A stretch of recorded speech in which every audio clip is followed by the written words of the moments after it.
Lord, may the words of my mouth and the meditations of my heart be acceptable to thee, my rock and my redeemer.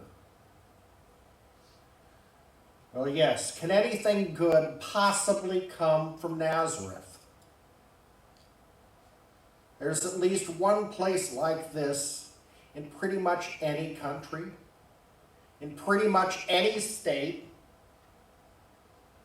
or even any medium to large city, maybe more.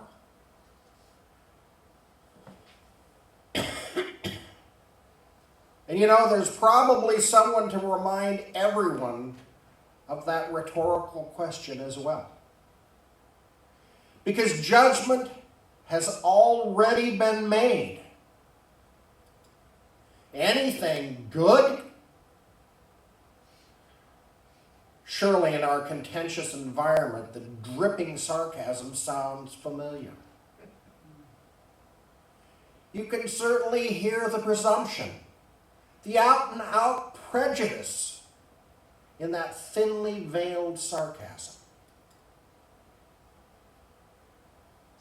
It might seem like an innocuous joke at first, but it's not. It's clearly laden with the trappings of smug superiority. And that said, we certainly have the potential for diving into some difficult topics this week. Some might say that the task ahead is not difficult because the issues we engage in are complicated, but instead because they're threatening. I, however, would not agree. I think prejudice of any form is both complicated and threatening. Complicated because our prejudices can be subtle. They can be familiar, comfortable even. They can have been with us so long we don't notice them anymore. And threatening because it's always easier to identify prejudice in someone else than in yourself, in ourselves. But an inspection of Matthew 7. Think about these verses. They had something to say to all of us on that account. Do not judge, or you too will be judged. For in the same way you judge others, you will be judged. And with the measure you use, it will be measured to you. Why do you look at the speck of sawdust in your brother's eye and pay no attention to the plank in your own eye? How can you say to your brother, let me take the speck out of your eye, when all the time there's a plank in your own eye? You hypocrite. First take the plank out of your own eye, and then you can see clearly to remove the speck from your brother's eye. Yet again and again, as humans, we not only judge, thousands of years after these words were said, but we continue to prejudge. We separate ourselves into an infinite number of groups, and then set about the task of judging members of other groups by our own determinations of good and evil, right and wrong, black and white.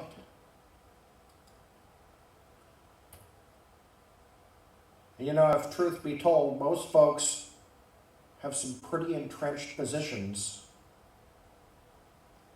on any of these bipolar feuds. And they hold tightly, even when they're built on the shakiest of premises. And let's be clear, we will not solve these problems in worship today. But we can offer some space and time as a place for some self-examination, as a place to check our own assumptions and motivations. Worship can and I think should be a place and a time where we hold up the ideal of the human community and pledge to live into it as we seek union with the God we follow.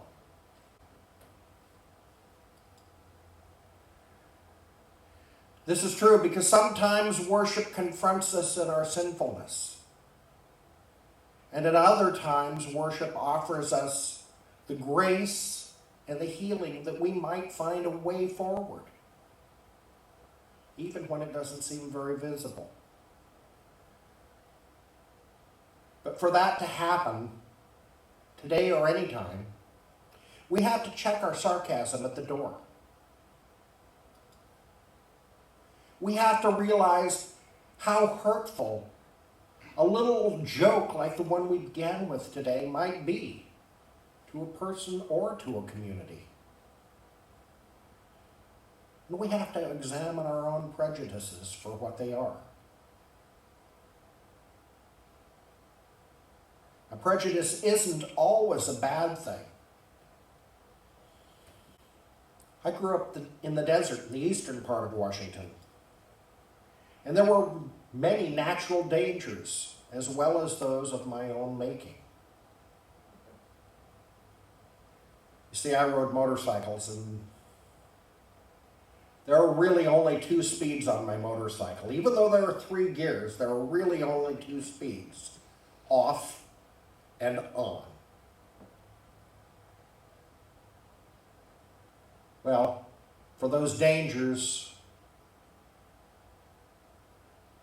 whether they were of my own making or the natural dangers that existed, I chose to wear some protective clothing. Helmets, and boots, and leather gloves, and kidney belts. And wearing each of these things was a matter of prejudgment, about evaluation and conclusion. And in that case, a prejudgment or a prejudice lent itself to keeping me safe, at least as safe as possible. But not all prejudices are the same. Some arise out of fear of the unknown. For instance, have you heard the statistics about the killings in the south side of Chicago this year, or this past year? We haven't gotten very far into this year. But last year. How about the Portland metro area? I can tell you without looking that both were well above previous years. Things had gotten better. But lots of shootings going on down there.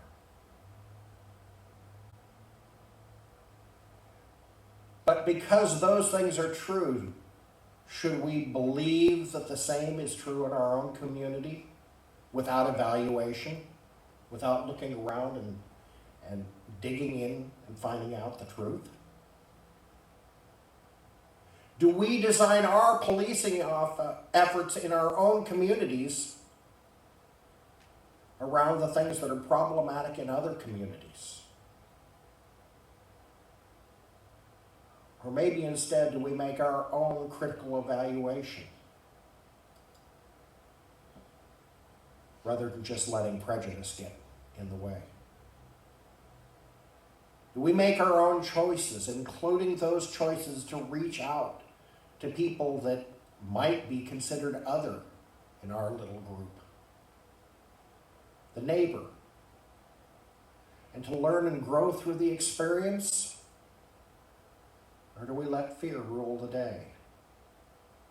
Do we let ourselves latch on to familiarity instead of fear? And what kind of difference might that make in our day-to-day relationships with people?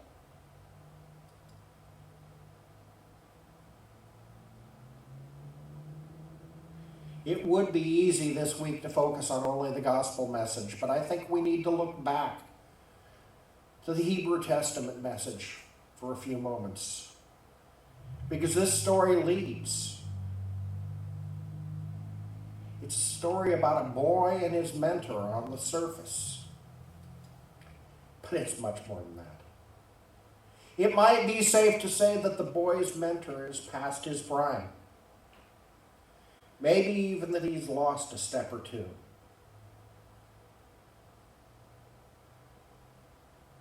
We see time and again a voice calling to the boy, and he goes to his master time and again to see what his master wants. He asks again and again and again, patiently waiting only to be sent away time and again. Go lay down. I didn't call you, you annoying little twerp. Oy vey. I am going to be tired in the morning. But finally, an epiphany. Well, you know, it is the season for that. If I'm not calling the boy, who else could it be? Maybe, just maybe, the Lord's calling him. Maybe I should suggest that he asks for the one who is calling. You can hear Bart Simpson about now. Oh. Could it be that God had something to say? But it's more than just the interaction between the Lord and the mentor and the boy. Listen to how all of this began. The word of the Lord was rare in those days. Well, maybe we don't fully know what that looks like, but maybe we can imagine it. We certainly don't have a picture of what led up to that current state in their time. But I'm certain that many of us can imagine ourselves in the role of the boy who gets awakened in the night with a call on his heart. Because I bet that most of us have had that same call at least once. Probably more. That call on our heart, that tugging on us to do more than we've done in the past.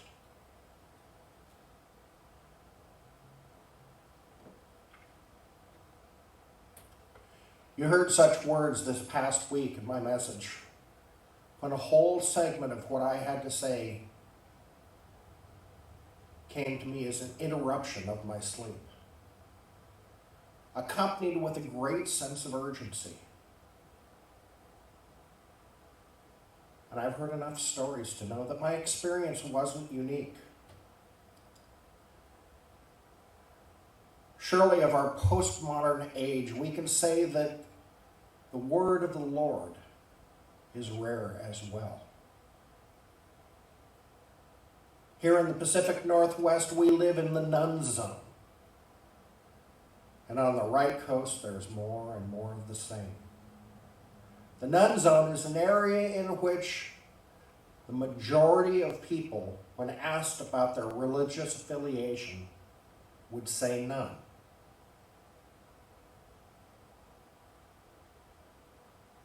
And even within those who say, I have an affiliation, there are many, many choices.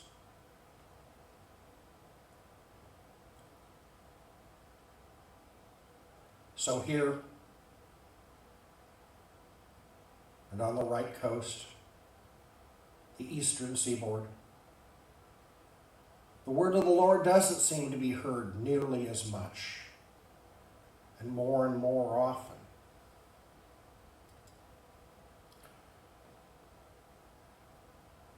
But just as the Ark of the Covenant was present in this story, the word given to Moses on the mountaintop,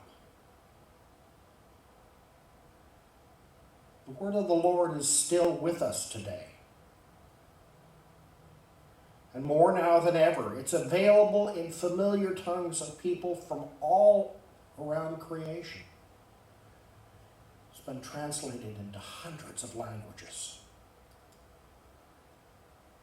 The Bible is the most widely translated text of all time. And yet somehow familiarity with the text is on the decline. God's voice seems not so strong in today's world, just like it was in Samuel's.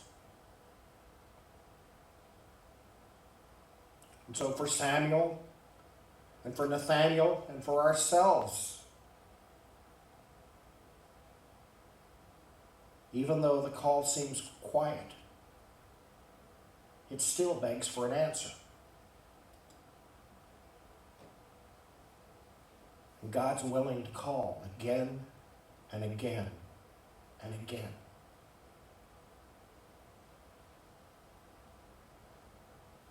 So even when we feel cut off, when we feel alone, as though no one understands what we're going through, as though no one cares that we're struggling, that we're hurting,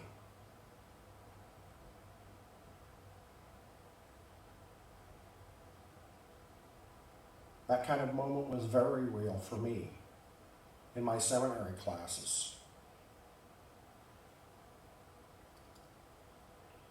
You see, a great deal of the formation curriculum in seminary was based upon critical theory and related subjects as critical race theory and critical gender theory. And for reference, I'm offering part of a definition from Wikipedia, because I know many of you have not studied these things.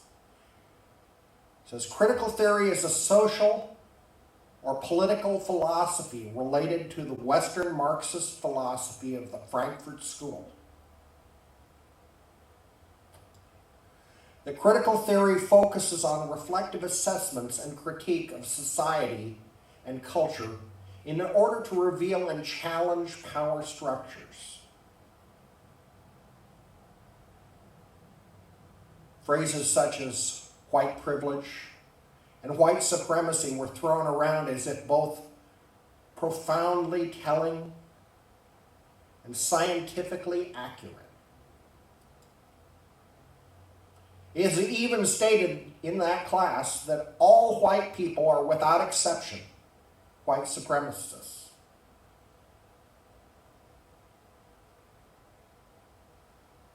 We are so, according to theory, because we have not acted to overturn the existing social structures that oppress others and that support the status quo.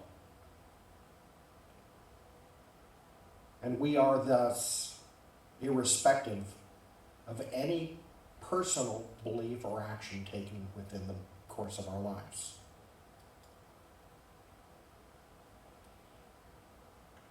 And a failure to acquiesce is taken as proof of said theory.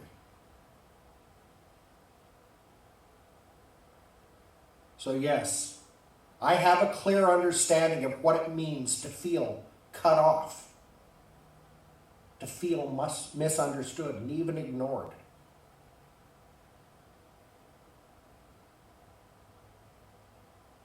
Because it was not possible for me in that place and time to have a voice and to feel that any of my efforts mattered. And again, I'm certain that I'm not alone in that. I'm certain others have had similar experiences.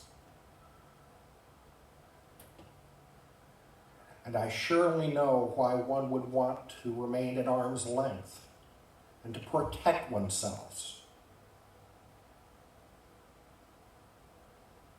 Prejudice can be a means of self-protection. It can also become weaponized to tear down someone that we considered for some reason to be the other.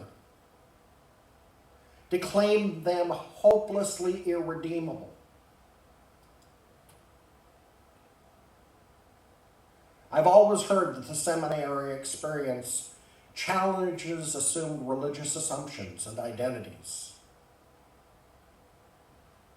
And certainly this one did for me. I'm not here to offer you a conclusion on critical theory or any of its derivatives. But I'd suggest that as it is becoming both a more integral part of society's narrative as well as church's narrative, that you take some time to become familiar with it. Read a book or two.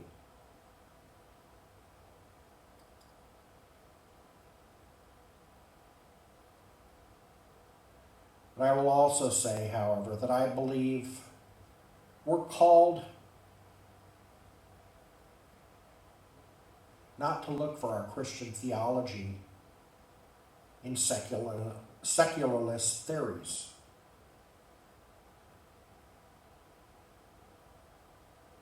I don't recall Jesus ever quoting Aristotle, Socrates.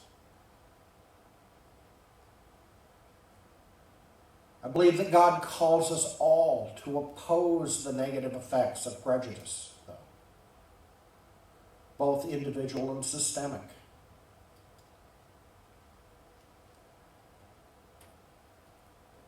It's absolutely clear when you read the parable of the Good Samaritan in Luke chapter 10. Jesus turned prevailing prejudices upside down when describing who is one's neighbor, after he had just concluded the two greatest commandments, including loving God and loving neighbor.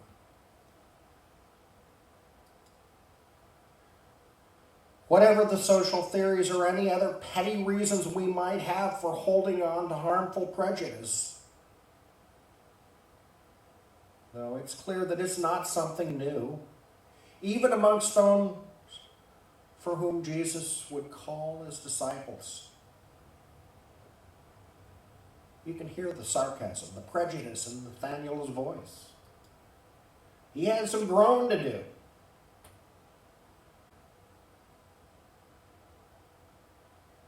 What good could ever come from Nazareth? We don't know why he said it. Maybe he just wanted to be left alone. Maybe he didn't want anything to do with Philip's new best friend. Who is this guy? Who is this guy you want me to come see?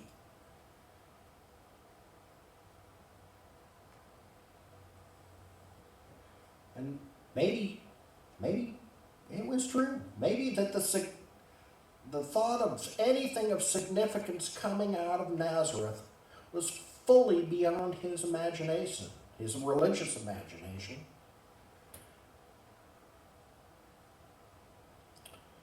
And maybe, as is often the case today, he had decided that he wasn't in need of a Messiah after all.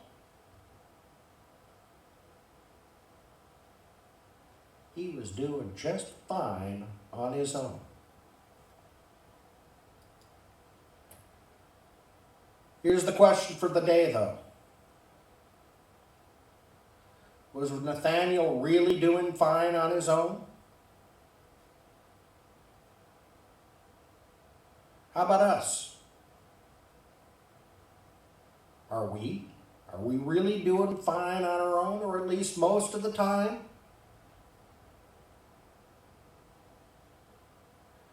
Or are we living in times when the word of the Lord is rare?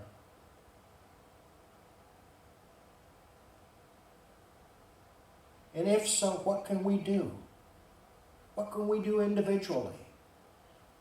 What can we do collectively?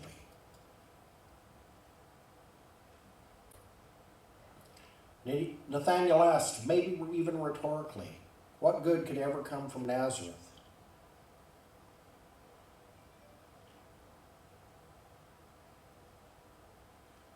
Maybe a better choice for us today is to look at ourselves, both individually and collectively, and purposely ask the question, what good could ever come from me? What good could ever come from us? And then, like Samuel, we need to listen for God's call on our hearts and for our response. Because if we choose to follow the good news of the gospel of Jesus Christ, as we choose to lean into social justice as disciples of Jesus, the kind that is formed in human relationships, fought for, and earned one at a time, earned through love and commitment to one another, we'll truly know what it means to hear and to follow God's call.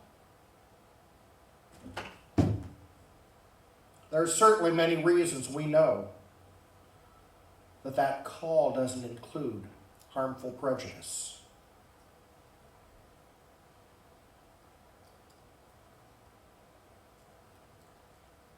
But just like Samuel, just like Nathanael, we must continue today, in all of today's and all of tomorrows. Can anything good come out of Nazareth? Can anything good come out of Kalama?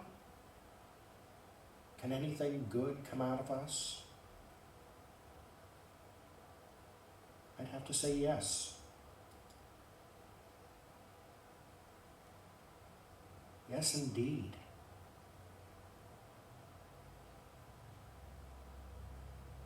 Because we have Jesus to follow.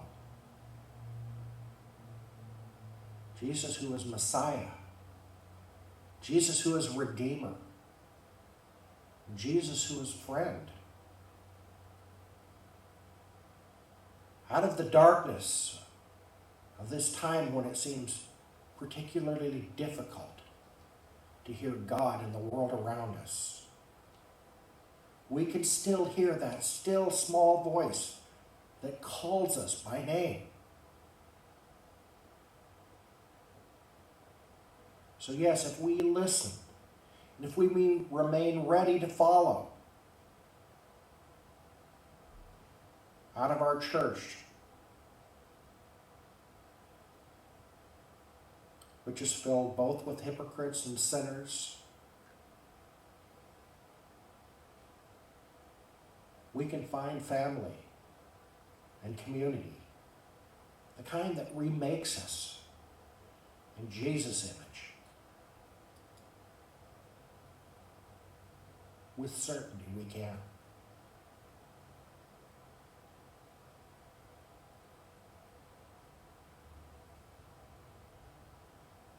Out of our houses of worship and out of our homes can come a trust and an openness that fills us with that sense of home that we were all created for.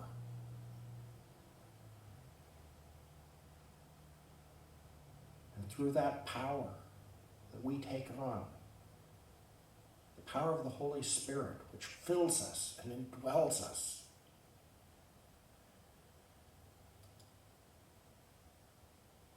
we have the ability to offer that voice to those who are so greatly in need of hearing something better. life is more than a power struggle. And yes, we all need a wake-up call from time to time to keep us from sleeping through our own lives. But from it, surprising people can claim unconditional love that builds us up and makes us whole. It's not a call to hopelessness. It's not a call to fear. Christ's call in our lives is a call to hope.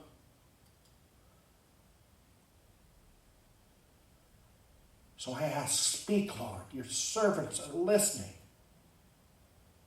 Because we know something good is coming to us.